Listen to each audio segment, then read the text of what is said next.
Youth by Isaac Asimov. Red and Slim found the two strange little animals the morning after they heard the thunder sounds. They knew that they could never show their new pets to their parents. Chapter 1. There was a splatter of pebbles against the window, and the youngster stirred in his sleep. Another, and he was awake. He sat up stiffly in bed. Seconds passed while he interpreted his strange surroundings. He wasn't in his own home, of course. This was out in the country. It was colder than it should be, and there was green at the window. "Slim!" The call was a hoarse, urgent whisper, and the youngster bounded to the open window. Slim wasn't his real name, but the new friend he had met the day before had needed only one look at his slight figure to say, "You're Slim." He added, "I'm Red." Red wasn't his real name either, but its appropriateness was obvious. They were friends instantly, with the quick, unquestioning friendship of young ones not yet quite in adolescence, before even the first stains of adulthood began to make their appearance. Slim cried, "Hi, Red," and waved cheerfully, still blinking the sleep out of himself. Red kept to his croaking whisper, "Quiet. You want to wake somebody?" Slim noticed all at once that the sun scarcely topped the low hills in the east, that the shadows were long and soft, and that the grass was wet. Slim said more softly, "What's the matter?" Red only waved for him to come out. Slim dressed quickly, gladly confining his morning wash to the momentary sprinkle of a little lukewarm water. He let the air dry the exposed portions of his body as he ran out, while bare skin grew wet against the dewy grass. Red said, "You've got to be quiet. If Mom wakes up, or Dad, or your dad, or even any of the hands, then it'll be, 'Come on in, or you'll catch your death of cold.'" He mimicked voice and tone faithfully, so that Slim laughed and thought that there had never been so funny a fellow as Red. Slim said eagerly, "Do you come out here every day like this, Red? Real early? It's like the whole world is just yours, isn't it, Red? No one else around, and all like that." He felt proud at being allowed entrance into this private world. Red stared at him sidelong. He said carelessly, "I've been up for hours. Didn't you hear it last night?" "Hear what?" "Thunder." "Was there a thunderstorm?"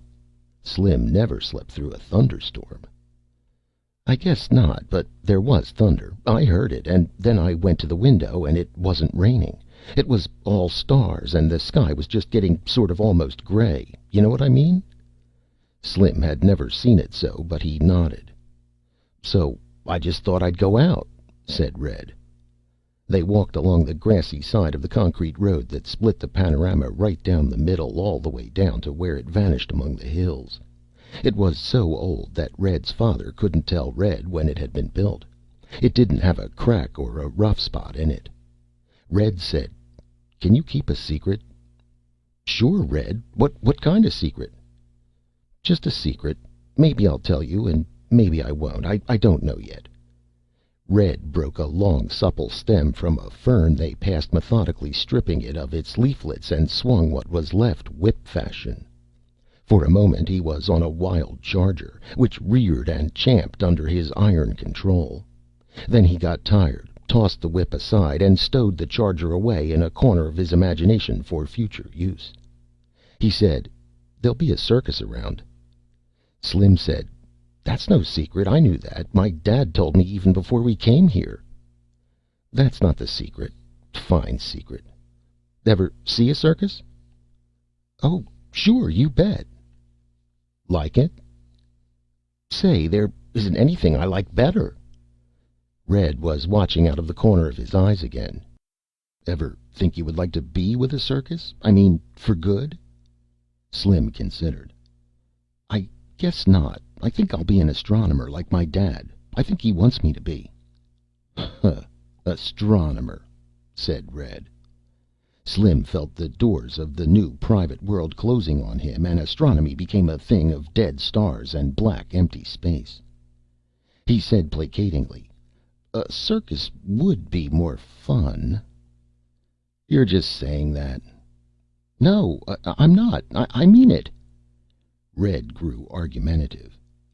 Suppose you had a chance to join the circus right now. What would you do? I see. Red affected scornful laughter. Slim was stung. I'd join up. Go on. Try me. Red whirled at him, strange and intense. You mean that? You want to go in with me? What do you mean? Slim stepped back a bit, surprised by the unexpected challenge. I got something that can get us into the circus. Maybe someday we can even have a circus of our own. We could be the biggest circus fellows in the world. That's if you want to go in with me. Otherwise, well, I guess I can do it on my own. I just thought, let's give good old Slim a chance. The world was strange and glamorous, and Slim said, Sure thing, Red. I'm in. What is it, huh, Red? Tell me, what is it? Figure it out. What's the most important thing in the circuses? Slim thought desperately. He wanted to give the right answer. Finally he said, Acrobats? Holy smokes! I wouldn't go 5 steps to look at acrobats. I don't know then. Animals, that's what. What's the best sideshow? Where are the biggest crowds? Even in the main rings, the best acts are the animal acts. There was no doubt in Red's voice. Do you think so? Everyone thinks so. You ask anyone. Anyway, I found animals this morning. 2 of them. And you've got them? Sure, that's the secret. Are you telling? Of course not. Okay, I've got them in the barn. Do you want to see them? They were almost at the barn. Its huge open door, black, too black. They had been heading there all the time. Slim stopped in his tracks. He tried to make his words casual. Are they big? Would I fool with them if they were big? They can't hurt you. They're only about so long. I've got them in a cage. They were in the barn now, and Slim saw the large cage suspended from a hook in the roof. It was covered with stiff canvas. Red said, We used to have some bird there or something. Anyway, they can't get away from there. Come on, let's go up to the loft.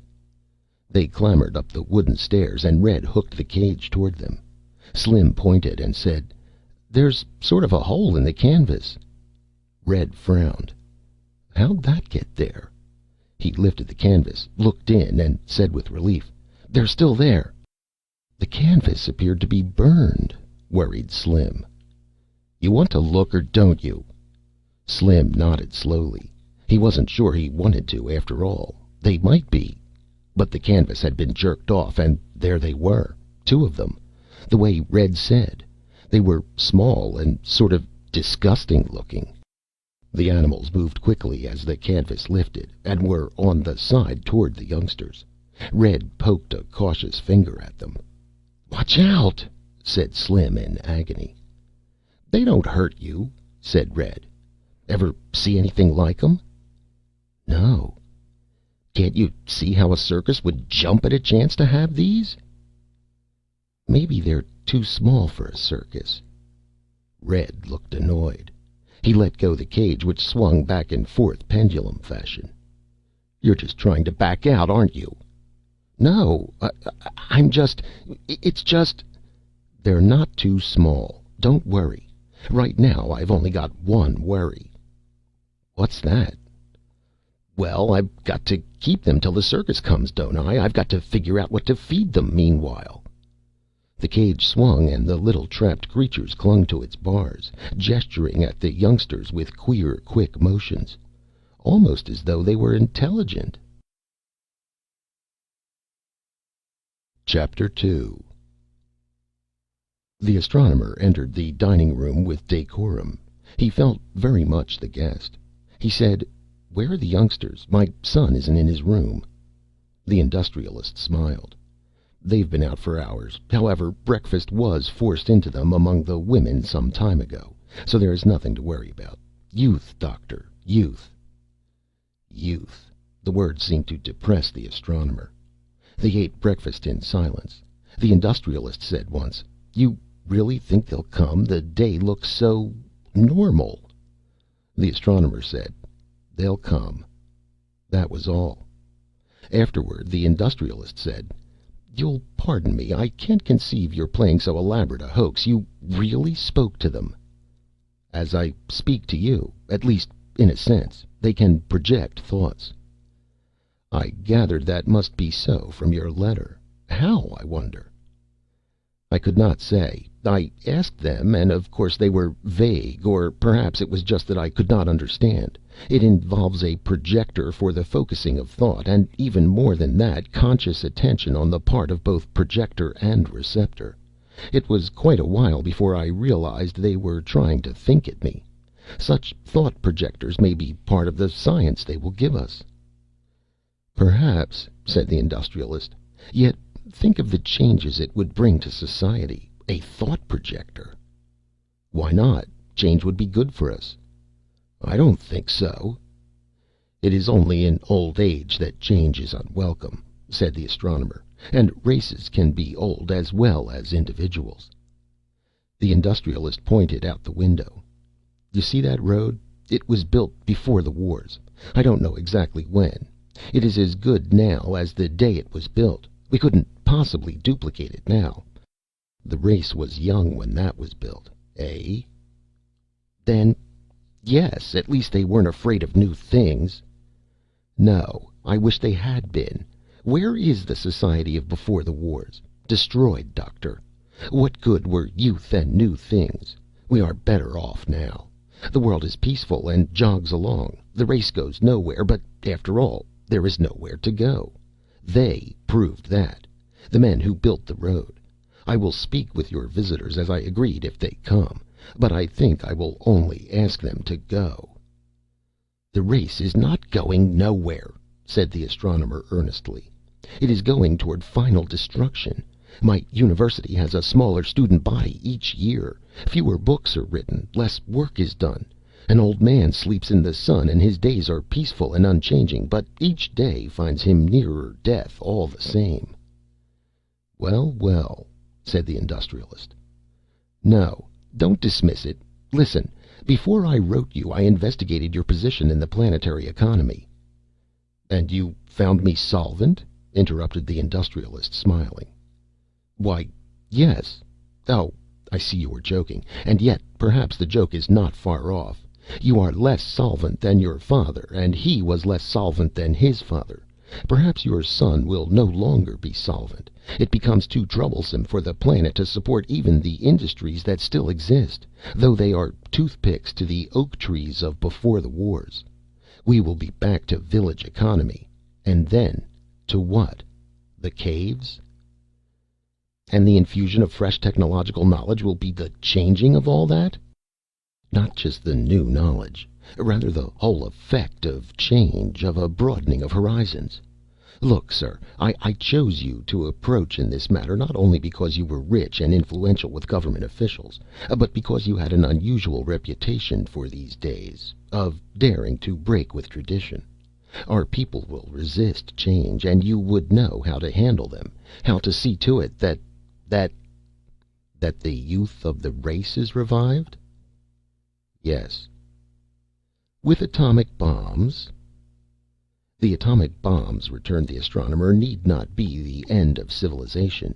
These visitors of mine had their atomic bomb, or whatever their equivalent was, on their own worlds, and survived it, because they didn't give up. Don't you see, it wasn't the bomb that defeated us, but our own shell shock. This may be the last chance to reverse the process."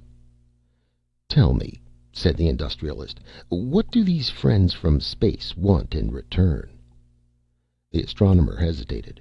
He said, "I will be truthful with you. They come from a denser planet. Ours is richer in the lighter atoms." "They want magnesium, aluminum?" "No, sir. Carbon and hydrogen. They want coal and oil." "Really?" The astronomer said quickly, "You're going to ask why creatures who have mastered space travel, and therefore atomic power, would want coal and oil. I can't answer that." The industrialist smiled. "But I can. This is the best evidence yet of the truth of your story. Superficially, atomic power would seem to preclude the use of coal and oil. However, quite apart from the energy gained by their combustion, they remain, and always will remain, the basic raw material for all organic chemistry. Plastics, dyes, pharmaceuticals, solvents. Industry could not exist without them, even in an atomic age. Still, if coal and oil are the low price for which they would sell us the troubles and tortures of racial youth, my answer is that the commodity would be dear if offered gratis." The astronomer sighed and said, "There are the boys." They were visible through the open window, standing together in the grassy field and lost in animated conversation. The industrialist's son pointed imperiously, and the astronomer's son nodded and made off at a run toward the house. The industrialist said, "There is the youth you speak of. Our race has as much of it as it ever had." "Yes, but we age them quickly and pour them into the mold." Slim scuttled into the room. The door banged behind him. The astronomer said in mild disapproval, "What's this?" Slim looked up in surprise and came to a halt. I beg your pardon. I didn't know anyone was here. I'm sorry to have interrupted." His enunciation was almost painfully precise. The industrialist said, "It's all right, youngster." But the astronomer said, "Even if you had been entering an empty room, son, there would be no cause for slamming a door." "Nonsense," insisted the industrialist. "The youngster has done no harm. You simply scold him for being young. You, with your views." He said to Slim, "Come here, lad." Slim advanced slowly. "How do you like the country, eh?" "Very much, sir, thank you." "My son has been showing you about the place, hasn't he?" "Yes, sir. Red, I mean no, call him Red. I call him that myself. Now tell me, what are you two up to, eh?" Slim looked away. "Why, just exploring, sir." The industrialist turned to the astronomer. "There you are. Youthful curiosity and adventure lust. The race has not yet lost it." Slim said, "Sir?" "Yes, lad." The youngster took a long time in getting on with it. He said, "Red sent me in for something good to eat, but I don't exactly know what he meant. I didn't like to say so." "Why, just ask cook. She'll have something good for young'uns to eat." "Oh, no, sir. I mean for animals." "For animals?" "Yes, sir. What do animals eat?" The astronomer said, "I am afraid my son is city bred." "Well," said the industrialist, "there's no harm in that. What kind of an animal, lad?" A small one, sir." "Then try grass or leaves, and if they don't want that, nuts or berries would probably do the trick." "Thank you, sir." Slim ran out again, closing the door gently behind him. The astronomer said, "Do you suppose they've trapped an animal alive?" He was obviously perturbed. "That's common enough. There's no shooting on my estate, and it's tame country, full of rodents and small creatures. Red is always coming home with pets of one sort or another. They rarely maintain his interest for long." He looked at the wall clock. "Your friends should have been here by now, shouldn't they?"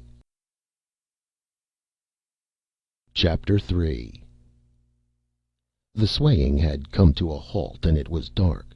The explorer was not comfortable in the alien air. It felt as thick as soup, and he had to breathe shallowly. Even so, he reached out in a sudden need for company.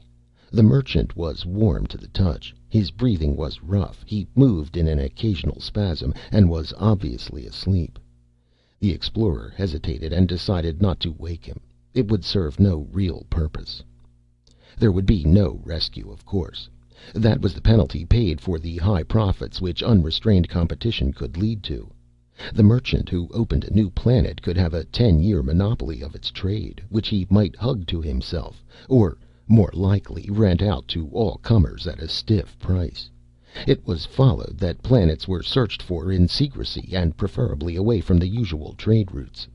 In a case such as theirs, then, there was little or no chance that another ship would come within range of their sub-etherics, except for the most improbable of coincidences.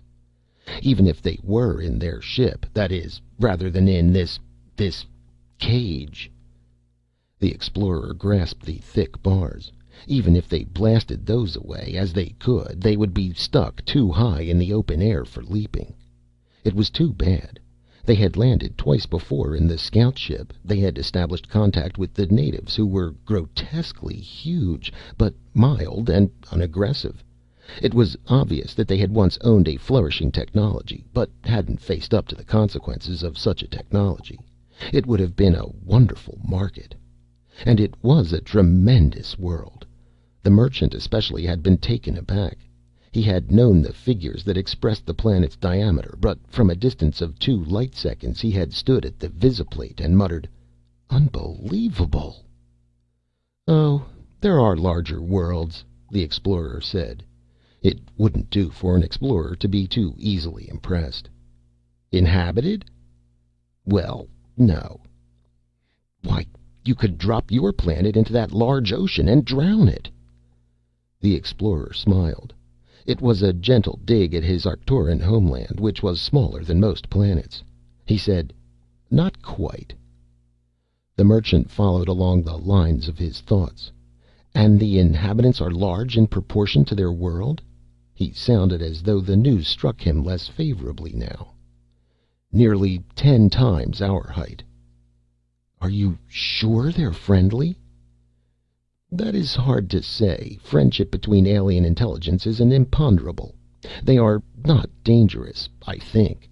We've come across other groups that could not maintain equilibrium after the atomic war stage, and you know the results. Introversion, retreat, gradual decadence, and increasing gentleness." "Even if they are such monsters?" "The principle remains." It was about then that the Explorer felt the heavy throbbing of the engines. He frowned and said, "We are descending a bit too quickly." There had been some speculation on the dangers of landing some hours before. The planetary target was a huge one for an oxygen water world. Though it lacked the size of the uninhabitable hydrogen ammonia planets, and its low density made its surface gravity fairly normal, its gravitational forces fell off but slowly, with distance. In short, its gravitational potential was high, and the ship's calculator was a run-of-the-mill model, not designed to plot landing trajectories at that potential range. That meant the pilot would have to use manual controls. It would have been wiser to install a more high-powered model, but that would have meant a trip to some outpost of civilization. Lost time, perhaps a lost secret. The merchant demanded an immediate landing. The merchant felt it necessary to defend his position now. He said angrily to the Explorer, "Don't you think the pilot knows his job? He landed you safely twice before." Yes, thought the Explorer, in a scout ship, not in this unmaneuverable freighter. Aloud, he said nothing. He kept his eye on the visiplate. They were descending too quickly. There was no room for doubt. Much too quickly. The merchant said peevishly, "Why do you keep silence?" "Well then, if you wish me to speak, I would suggest that you strap on your floater and help me prepare the ejector." The pilot fought a noble fight. He was no beginner. The atmosphere, abnormally high and thick in the gravitational potential of this world, whipped and burned about the ship. But to the very last, it looked as though he might bring it under control despite that. He even maintained course, following the extrapolated line to the point on the northern continent toward which they were headed. Under other circumstances, with a shade more luck, the story would eventually have been told and retold as a heroic and masterly reversal of a lost situation. But within sight of victory, tired body and tired nerves clamped a control bar with a shade too much pressure. The ship, which had almost leveled off, dipped down again. There was no room to retrieve the final error. There was only a mile left to fall. The pilot remained at his post to the actual landing, his only thought that of breaking the force of the crash, of maintaining the spaceworthiness of the vessel. He did not survive. With the ship buckling madly in a soupy atmosphere, few ejectors could be mobilized, and only one of them in time. When, afterwards, the explorer lifted out of unconsciousness and rose to his feet, he had the definite feeling that but for himself and the merchant there were no survivors. And perhaps that was an overcalculation. His floater had burned out while still sufficiently distant from surface to have the fall stun him. The merchant might have had less luck, even than that. He was surrounded by a world of thick, ropey stalks of grass, and in the distance were trees that reminded him vaguely of similar structures on his native Arcturian world, except that their lowest branches were high above what he would consider normal treetops. He called, his voice sounding basso in the thick air, and the merchant answered. The explorer made his way toward him, thrusting violently at the coarse stalks that barred his path. "Are you hurt?" he asked. The merchant grimaced. "I've sprained something. It hurts to walk." The explorer probed gently. "I don't think anything is broken. You'll have to walk despite the pain." "Can't we rest first?" "It's important to try to find the ship. If it's spaceworthy, or if it can be repaired, we may live. Otherwise, we won't." "Just a few minutes. Let me catch my breath." The explorer was glad enough for those few minutes. The merchant's eyes were already closed. He allowed his to do the same. He heard the trampling, and his eyes snapped open. Never sleep on a strange planet, he told himself futilely. The merchant was awake too, and his steady screaming was a rumble of terror. The explorer called, "It's only a native of this planet. It won't harm you." But even as he spoke, the giant had swooped down, and in a moment they were in its grasp, being lifted closer to its monstrous ugliness. The merchant struggled violently, and, of course, quite futilely. "Can't you talk to it?" he yelled. The explorer could only shake his head. "I can't reach it with the projector. It won't be listening." "Then blast it! Blast it down!" "We can't do that." The phrase, "You fool," had almost been added. The explorer struggled to keep his self-control. They were swallowing space as the monster moved purposefully away. "Why not?" cried the merchant. "You can reach your blaster. I see it in plain sight. Don't be afraid of falling."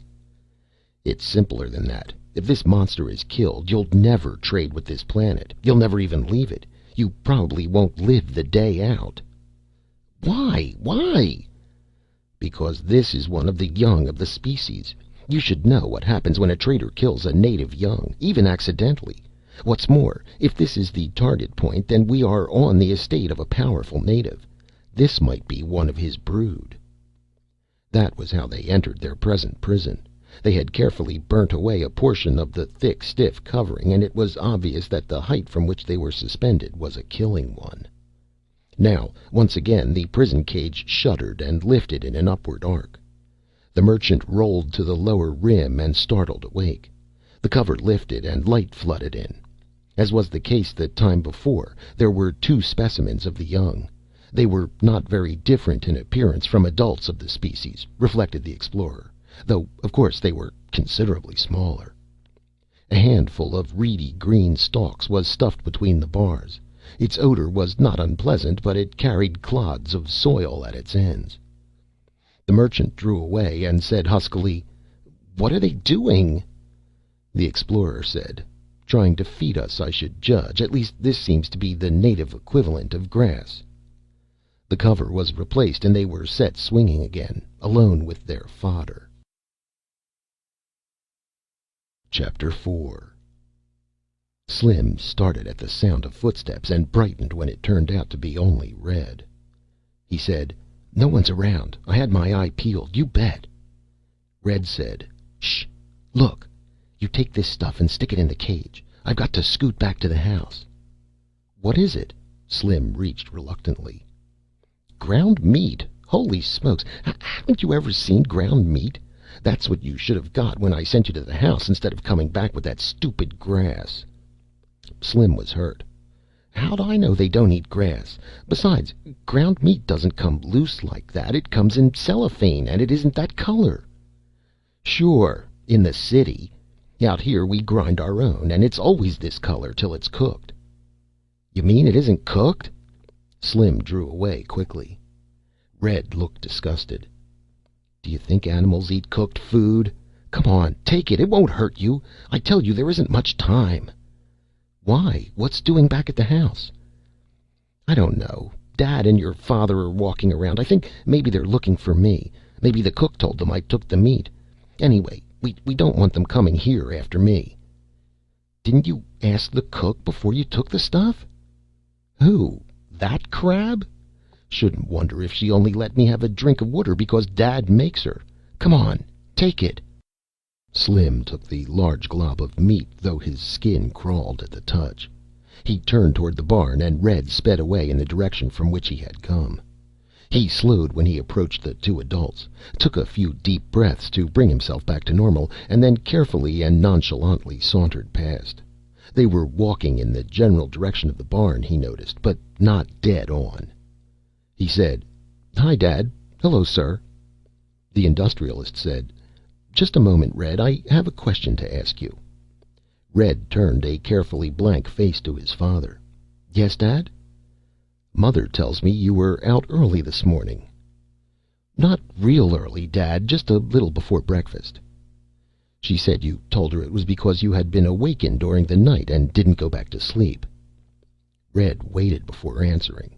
Should he have told Mom that? Then he said, "Yes, sir." "What was it that awakened you?" Red saw no harm in it. He said, "I don't know, Dad. It sounded like thunder, sort of, and like a collision, sort of." "Could you tell me where it came from?" "It sounded like it was out by the hill." That was truthful and useful as well, since the direction was almost opposite that in which the barn lay. The industrialist looked at his guest. "I suppose it would do no harm to walk toward the hill." The astronomer said, "I am ready." Red watched them walk away, and when he turned he saw Slim peering cautiously out from among the briars of a hedge. Red waved at him. "Come on." Slim stepped out and approached. "Did they say anything about the meat?" "No, I guess they don't know about that. They went down to the hill." "What for?" "Search me. They kept asking about the noise I heard. Listen, did the animals eat the meat?" "Well," said Slim cautiously, "they were sort of looking at it and smelling it or something." "Okay," Red said. "I guess they'll eat it. Holy smokes, they've got to eat something. Let's walk along toward the hill and see what Dad and your father are going to do." "What about the animals?" "They'll be all right. A fellow can't spend all his time on them. Did you give them water?" "Sure. They drank that." "See? Come on. We'll look at them after lunch. I tell you what, we'll bring them fruit. Anything'll eat fruit." Together they trotted up the rise, Red, as usual, in the lead. Chapter 5. The astronomer said, "Do you think the noise was their ship landing?" "Don't you think it could be?" "If it were, they may all be dead." "Perhaps not." The industrialist frowned. "If they have landed and are still alive, where are they?" "Think about that for a while." He was still frowning. The astronomer said, "I don't understand you." "They may not be friendly." "Oh, no, I've spoken with them. They're—" "You've spoken with them. Call that reconnaissance. What would their next step be? Invasion?" "But they only have one ship, sir." "You know that only because they say so. They might have a fleet." "I've told you about their size. Their size would not matter if they have hand weapons that may well be superior to our artillery." "That is not what I meant." "I had this partly in mind from the first," the industrialist went on. "It is for that reason I agreed to see them after I received your letter. Not to agree to an unsettling and impossible trade, but to judge their real purposes. I did not count on their evading the meeting." He sighed. "I suppose it isn't our fault. You are right in one thing at any rate. The world has been at peace too long. We are losing a healthy sense of suspicion." The astronomer's mild voice rose to an unusual pitch, and he said, "I will speak. I tell you that there is no reason to suppose they can possibly be hostile. They are small, yes, but that is only important because it is a reflection of the fact that their native worlds are small. Our world has what is for them a normal gravity, but because of a much higher gravitational potential, our atmosphere is too dense to support them comfortably over sustained periods.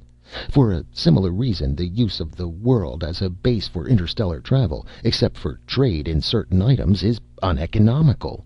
And there are important differences in chemistry of life due to the basic differences in soils. They couldn't eat our food, or we theirs. Surely all this can be overcome. They can bring their own food, build domed stations of lowered air pressure, devise specially designed ships. They can. And how glibly you can describe feats that are easy to erase in its youth. It is simply that they don't have to do any of that. There are millions of worlds suitable for them in the galaxy. They don't need this one which isn't. How do you know? All this is their information again. This I was able to check independently. I am an astronomer after all. That is true. Let me hear what you have to say then, while we walk. Then, sir, consider that for a long time our astronomers have believed that two general classes of planetary bodies exist. First, the planets which formed at distances far enough from their stellar nucleus to become cool enough to capture hydrogen. These would be large planets, rich in hydrogen, ammonia, and methane. We have examples of these in the giant outer planets. The second class would include those planets formed so near the stellar center that the high temperature would make it impossible to capture much hydrogen. These would be smaller planets, comparatively poorer in hydrogen and richer in oxygen. We know that type very well, since we live on one. Ours is the only solar system we know in detail, however, and it has been reasonable for us to assume that these were the only two planetary classes. I take it, then, that there is another. Yes, there is a super-dense class, still smaller, poorer in hydrogen than the inner planets of the solar system. The ratio of occurrence of hydrogen-ammonia planets and these super-dense water-oxygen worlds of theirs over the entire galaxy, and remember that they have actually conducted a survey of significant sample volumes of the galaxy, which we without interstellar travel cannot do, is about 3-to-1. This leaves them 7 million super-dense worlds for exploration and colonization. The industrial looked at the blue sky and the green-covered trees, among which they were making their way. He said, "And worlds like ours?" The astronomer said softly, "Ours is the first solar system they have found which contains them. Apparently the development of our solar system was unique and did not follow the ordinary rules." The industrialist considered that. "What it amounts to is that these creatures from space are asteroid dwellers." No, no. The asteroids are something else again. They occur, I was told, in 1 out of 8 stellar systems, but they're completely different from what we've been discussing. And how does your being an astronomer change the fact that you are still only quoting their unsupported statements? But they did not restrict themselves to bald items of information. They presented me with a theory of stellar evolution which I had to accept, and which is more nearly valid than anything our own astronomy has ever been able to devise, if we accept possible lost theories dating from before the wars. Mind you, their theory had a rigidly mathematical development, and it predicted just such a galaxy as they describe. So you see, they have all the worlds they wish. They are not land hungry. Certainly not for our land. Reason would say so if what you say is true, but creatures may be intelligent and not reasonable. Our forefathers were presumably intelligent, yet they were certainly not reasonable. Was it reasonable to destroy almost all their tremendous civilization in atomic warfare over causes our historians can no longer accurately determine? The industrialist brooded over it. From the dropping of the first atomic bomb over those islands, I forget the ancient name, there was only one end in sight, and in plain sight. Yet events were allowed to proceed to that end. He looked up, said briskly, "Well, where are we? I wonder if we are not on a fool's errand after all." But the astronomer was a little in advance, and his voice came thickly. "No fool's errand, sir. Look there."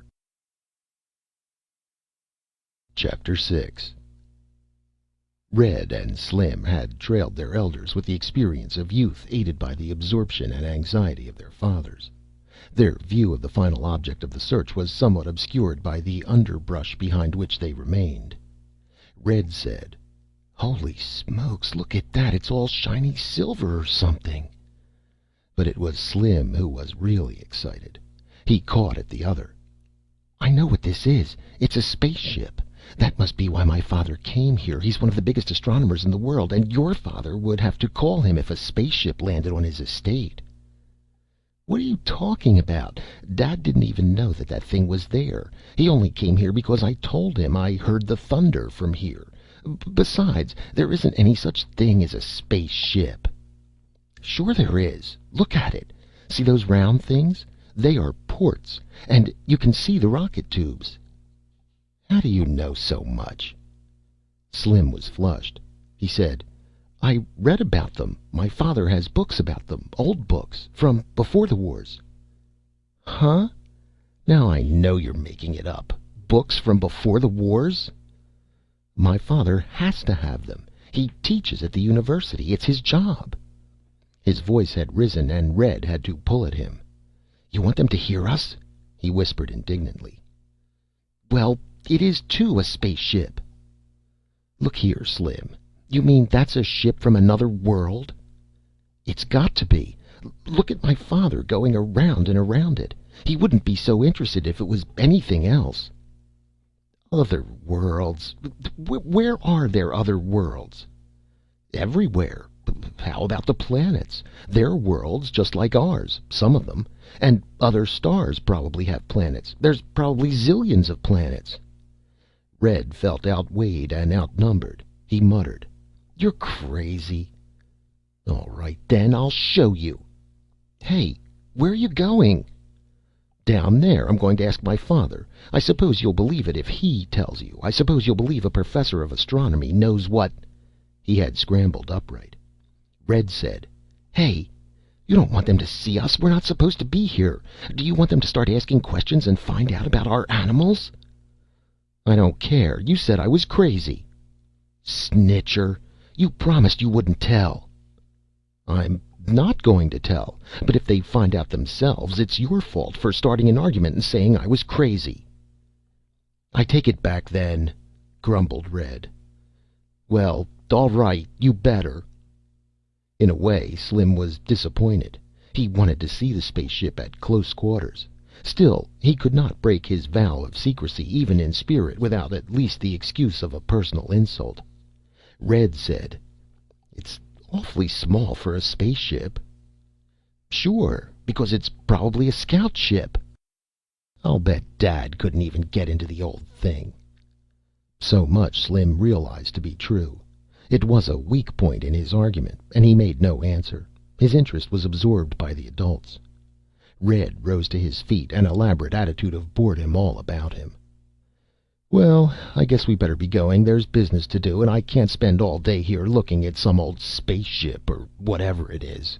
We've got to take care of the animals if we're going to be circus folks. That's the first rule with circus folks. They've got to take care of the animals. And," he finished virtuously, "that's what I aim to do anyway." Slim said, "What for, Red? They've got plenty of meat. Let's watch." "There's no fun in watching. Besides, Dad and your father are going away, and I guess it's about lunchtime." Red became argumentative. "Look, Slim, we can't start acting suspicious or they're going to start investigating. Holy smokes, don't you ever read any detective stories? When you're trying to work a big deal without being caught, it's practically the main thing to keep on acting just like always. Then they don't suspect anything. That's the first law." "Oh, all right." Slim rose resentfully. At the moment, the circus appeared to him a rather tawdry and shoddy substitute for the glories of astronomy, and he wondered how he had come to fall in with Red's silly scheme. Down the slope they went, Slim, as usual, in the rear. Chapter 7.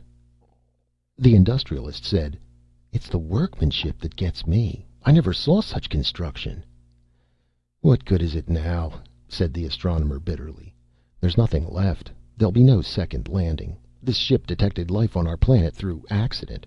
Other exploring parties would come no closer than necessary to establish the fact that there were no super-dense worlds existing in our solar system. Well, there's no quarreling with a crash landing. The ship hardly seems damaged. If only some had survived, the ship might have been repaired. If they had survived, there would be no trade in any case. They're too different, too disturbing. In any case, it's over. They entered the house, and the industrialist greeted his wife calmly. "Lunch about ready, dear?" "I'm afraid not. You see—" She looked hesitantly at the astronomer. "Is anything wrong?" asked the industrialist. "Why not tell me? I'm sure our guest won't mind a little family discussion." "Pray don't pay any attention whatever to me," muttered the astronomer. He moved miserably to the other end of the room. The woman said in low, hurried tones, "Really, dear, Cook's that upset. I've been soothing her for hours, and honestly, I don't know why Red should have done it." "Done what?" The industrialist was more amused than otherwise. It had taken the united efforts of himself and his son months to argue his wife into using the name Red, rather than the perfectly ridiculous, viewed youngster fashion, name which was his real one. She said, "He's taken most of the chopped meat." "He's eaten it?" "Well, I hope not. It was raw." "Then what would he want it for?" "I haven't the slightest idea. I haven't seen him since breakfast. Meanwhile, Cook's just furious. She caught him vanishing out the kitchen door, and there was the bowl of chopped meat just about empty, and she was going to use it for lunch. Well, you know Cook. She has to change the lunch menu, and that means she won't be worth living with for a week. You'll just have to speak to Red, dear, and make him promise not to do things in the kitchen any more. And it wouldn't hurt to have him apologize to Cook." "Oh, come. She works for us. If we don't complain about a change in lunch menu, why should she?" "Because she's the one who has double work made for her. And she's talking about quitting. Good cooks aren't easy to get. Do you remember the one before her?" It was a strong argument. The industrialist looked about vaguely. He said, "I suppose you're right. He isn't here. I suppose when he comes in, I'll talk to him." "You'd better start. Here he comes." Red walked into the house and said cheerfully, "Time for lunch, I guess." He looked from one parent to the other in quick speculation at their fixed stares and said, "Got to clean up first, though," and made for the other door. The industrialist said, "One moment, son." "Sir?" "Where's your little friend?"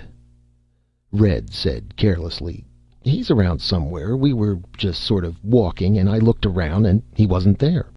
This was perfectly true, and Red felt on safe ground. "I told him it was lunchtime. I said, 'I suppose it's about lunchtime,' I said, 'and we got to be getting back to the house.' And he said yes, and I just went on, and then when I was about at the creek, I looked around and—" The astronomer interrupted the voluble story, looking up from a magazine he had been sightlessly rummaging through. "I wouldn't worry about my youngster. He's quite self-sufficient. Don't wait lunch for him." "Lunch isn't ready in any case, Doctor." The industrialist turned once more to his son. "And talking about that, son, the reason for it is that something has happened to the ingredients. Do you have anything to say?" "Sir?" "I hate to feel that I have to explain myself more fully. Why did you take the chopped meat?" "The chopped meat?" "The chopped meat." He waited patiently. Red said, "Well, I was sort of—" "Hungry?" prompted his father. "For raw meat?" "No, sir. I just sort of needed it." "For what exactly?" Red looked miserable and remained silent. The astronomer broke in again. "If you don't mind my putting in a few words, you'll remember that just after breakfast my son came in to ask what animals ate." "Oh, you're right. How stupid of me to forget. Look here, Red, did you take it for an animal pet you've got?" Red recovered indignant breath. He said, "You mean Slim came in here and said I had an animal? He came in here and said that? He said I had an animal?" "No, he didn't. He simply asked what animals ate. That's all. Now, if he promised he wouldn't tell on you, he didn't. It's your own foolishness in trying to take something without permission that gave you away. That happened to be stealing. Now, have you an animal? I ask you a direct question." "Yes, sir." It was a whisper so low as hardly to be heard. "All right. You'll have to get rid of it. Do you understand?" Red's mother intervened. "Do you mean to say you're keeping a meat-eating animal, Red? It might bite you and give you blood poison." "They're only small ones," quavered Red. "They hardly budge if you touch them." "They? How many do you have?" "Two." "Where are they?" The industrialist touched her arm. "Don't chivvy the child any further," he said in a low voice. "If he says he'll get rid of them, he will, and that's punishment enough." He dismissed the matter from his mind. Chapter 8. Lunch was half over when Slim dashed into the dining room. For a moment he stood abashed, and then he said in what was almost hysteria, "I've got to speak to Red. I've got to say something." Red looked up in fright, but the astronomer said, "I don't think, son, you're being very polite. You've kept lunch waiting." "I'm sorry, Father." "Oh, don't rate the lad," said the industrialist's wife. "He can speak to Red if he wants to, and there was no damage done to the lunch." "I've got to speak to Red alone," Slim insisted. "Now that's enough," said the astronomer, with a kind of gentleness that was obviously manufactured for the benefit of strangers, and which had beneath it an easily recognized edge. "Take your seat." Slim did so, but he ate only when somebody looked directly at him. Even then he was not very successful. Red caught his eyes. He made soundless words. "Did the animals get loose?" Slim shook his head slightly. He whispered, "No. It's—" The astronomer looked at him hard, and Slim faltered to a stop. With lunch over, Red slipped out of the room with a microscopic motion at Slim to follow. They walked in silence to the creek. Then Red turned fiercely upon his companion. "Look here, what's the idea of telling my dad we were feeding animals?" Slim said, I didn't. I asked what you feed animals. That's not the same as saying we were doing it. Besides, it's something else, Red." But Red had not used up his grievances. "And where did you go, anyway? I thought you were coming to the house. They acted like it was my fault you weren't there." "But I'm trying to tell you about that. If you'd only shut up a second and let me talk. You don't give a fellow a chance." "Well, go on and tell me if you've got so much to say." "I'm trying to. I went back to the spaceship. The folks weren't there anymore, and I wanted to see what it was like." "It isn't a spaceship," said Red sullenly. He had nothing to lose. "It is, too. I looked inside. You could look through the ports, and I looked inside, and they were dead." He looked sick. "They were dead." "Who were dead?" Slim screeched. "Animals, like our animals. Only they aren't animals. They're people things from other planets." For a moment Red might have been turned to stone.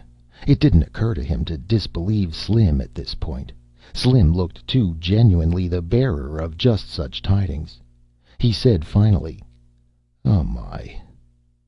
"Well, what are we going to do? Golly, we will get a whopping if they find out." He was shivering.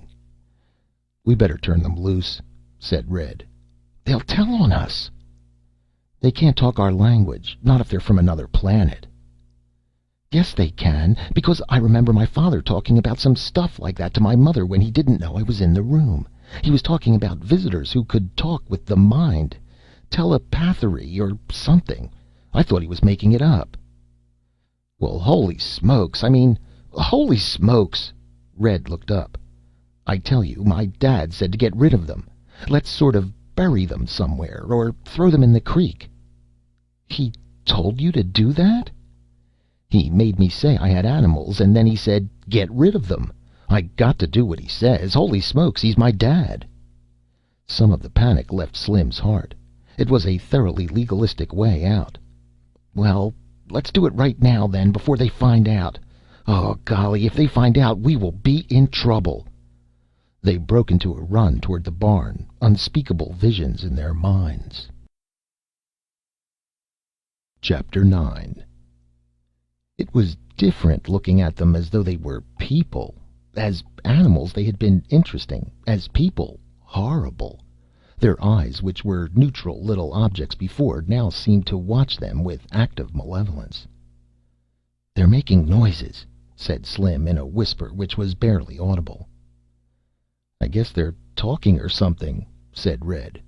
Funny that those noises which they had heard before had not had significance earlier. He was making no move toward them. Neither was Slim. The canvas was off, but they were just watching. The ground meat, Slim noticed, hadn't been touched. Slim said, "Aren't you going to do something?" "Aren't you?" "You found them." "It's your turn now." "No, it isn't. You found them. It's your fault, the whole thing. I was watching." "You joined in, Slim. You know you did." "I don't care. You found them, and that's what I'll say when they come here looking for us." Red said, "All right for you." But the thought of the consequences inspired him anyway, and he reached for the cage door.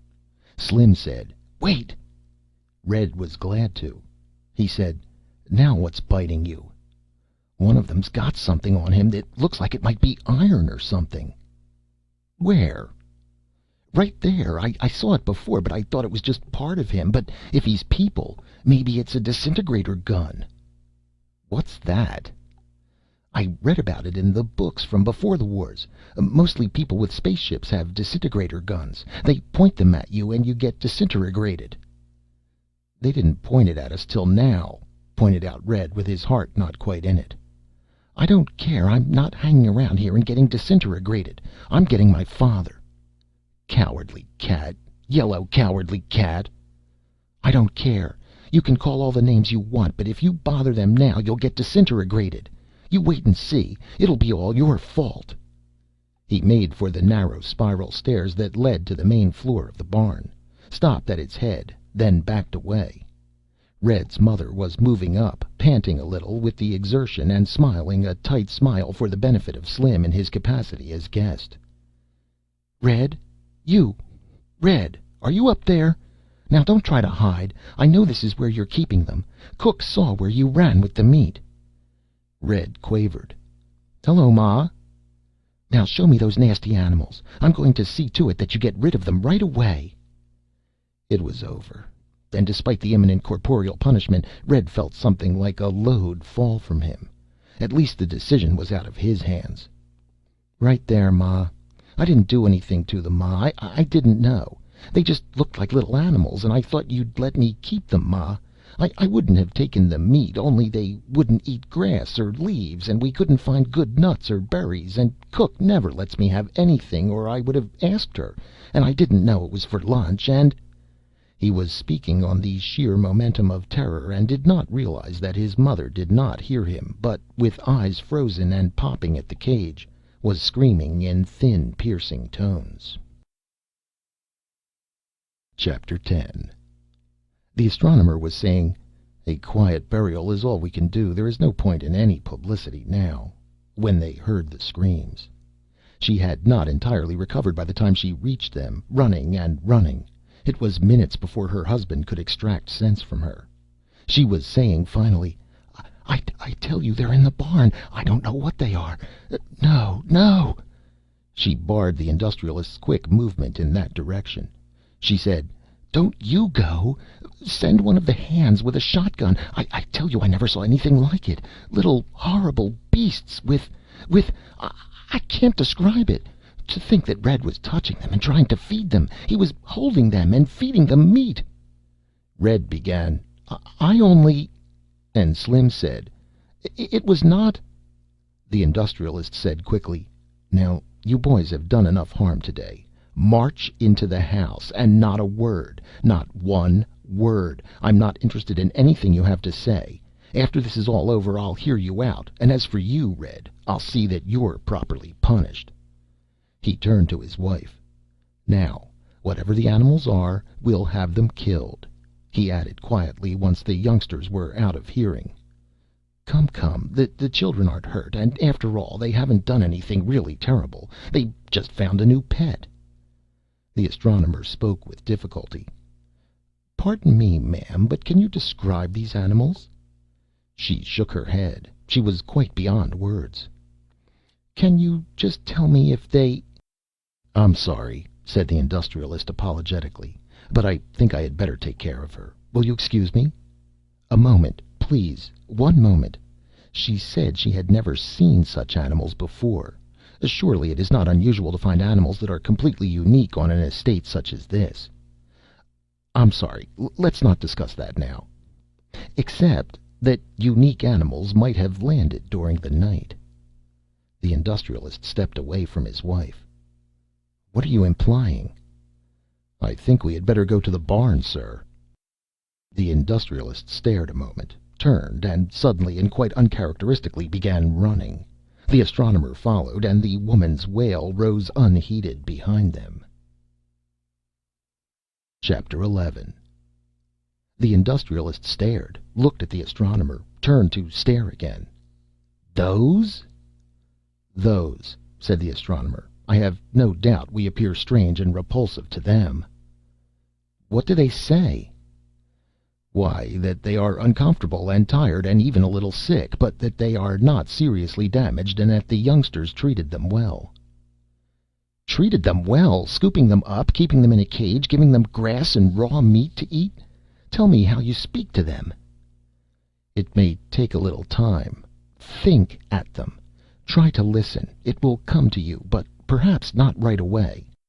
The Industrialist tried. He grimaced with the effort of it, thinking over and over again, "The youngsters were ignorant of your identity." And the thought was suddenly in his mind. "We were quite aware of it, and because we knew they meant well by us according to their own view of the matter, we did not attempt to attack them." "Attack them?" thought the Industrialist, and said it aloud in his concentration. "Why, yes," came the answering thought, we are armed." One of the revolting little creatures in the cage lifted a metal object, and there was a sudden hole in the top of the cage and another in the roof of the barn, each hole rimmed with charred wood. "We hope," the creatures thought, "it will not be too difficult to make repairs."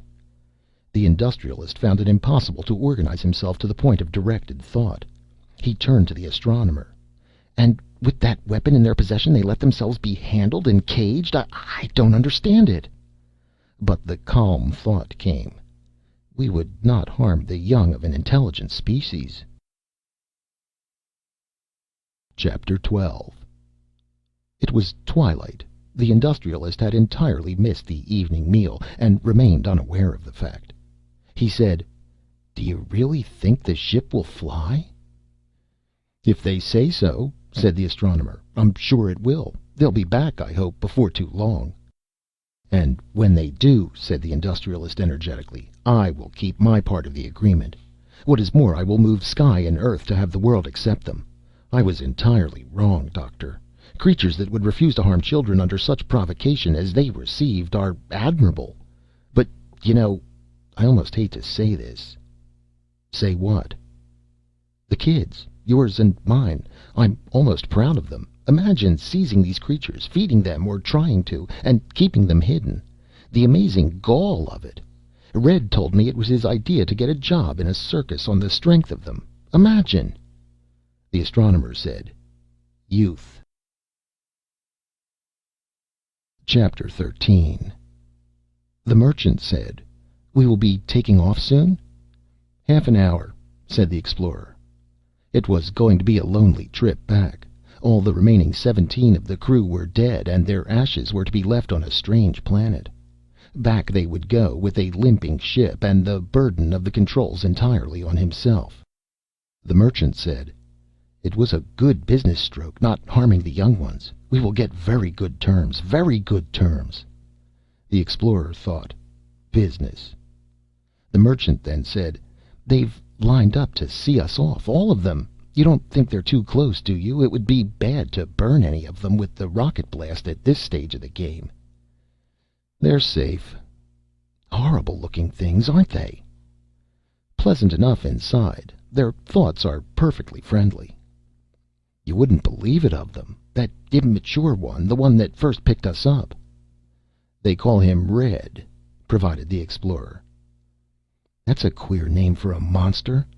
Makes me laugh. He actually feels bad that we're leaving. Only I can't make out exactly why. The nearest I can come to it is something about a lost opportunity with some organization or other that I can't quite interpret." "A circus," said the Explorer briefly. "What? Why the impertinent monstrosity?" "Why not? What would you have done if you had found him wandering on your native world? Found him sleeping on a field on Earth, red tentacles, 6 legs, pseudopods and all?" Chapter 14. Red watched the ship leave. His red tentacles, which gave him his nickname, quivered their regret at lost opportunity to the very last, and the eyes at their tips filled with drifting yellowish crystals that were the equivalent of earthly tears.